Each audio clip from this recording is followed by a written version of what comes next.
একটি private car থেকে একজন ব্যক্তি নামার পরে তার হাতের ব্যাগটি রাখছে ওই ফুটপাতের উপরে এবং তার মোবাইলটি রাখছে। 1.5 থেকে 2 মিনিট সে ওইখানে অপেক্ষা করার পরে সে রেলিংয়ের উপরে ওঠে এবং নদীতে ঝাঁপ দেয়। গাজীপুরের কাপাসিয়ায় স্ত্রী, 3 মেয়ে ও শ্যালকসহ 5 জনকে গলা কেটে হত্যার ঘটনায় প্রধান অভিযুক্ত ফোরকান মোল্লা পদ্মা সেতুর মাঝামাঝি স্থানে সেতুর উপর মুঠোফোন ও ব্যাগ রেখে নদীতে ঝাঁপ দেন।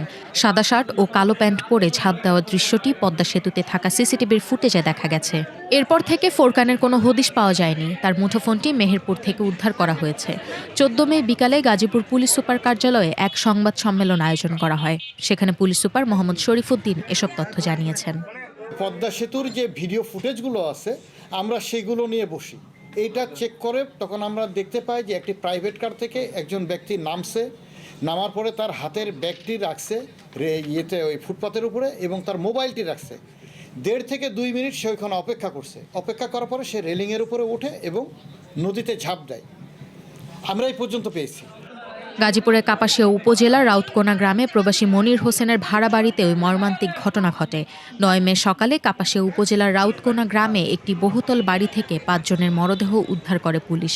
অভিযুক্ত ফোরকান মিয়া গোপালগঞ্জ সদর উপজেলার মেরি গোপীনাথপুর গ্রামের মোহাম্মদ আতিয়ার রহমানের ছেলে।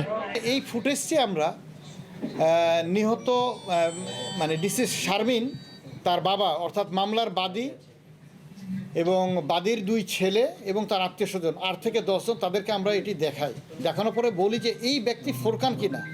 তো তারা বলে যে তার মতো মনে হচ্ছে, বাট আমরা শিওর না। পোশাক দেখেও তারা করতে পারে, তারা ধারণা করতেছে বাট শিওর না।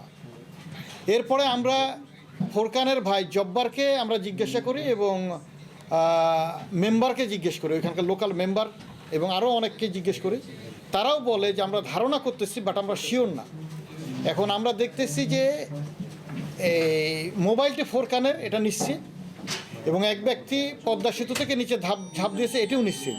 আমরা সকল থানায় মেসেজ দিয়েছি, যতক্ষণ পর্যন্ত আমরা কোনো লাশ না পাবো, যতক্ষণ পর্যন্ত লাশ পেয়ে ডিএনএ টেস্ট না করবো, ততক্ষণ পর্যন্ত আমরা বলতে পারবো না যে এই ব্যক্তিই ফোরকান।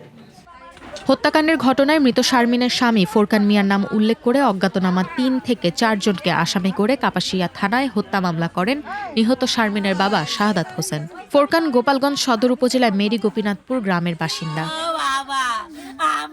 পরিবার ও স্থানীয় সূত্রে জানা গেছে, প্রায় 17 বছর আগে ফোরকানের সঙ্গে শারমিনের বিয়ে হয়।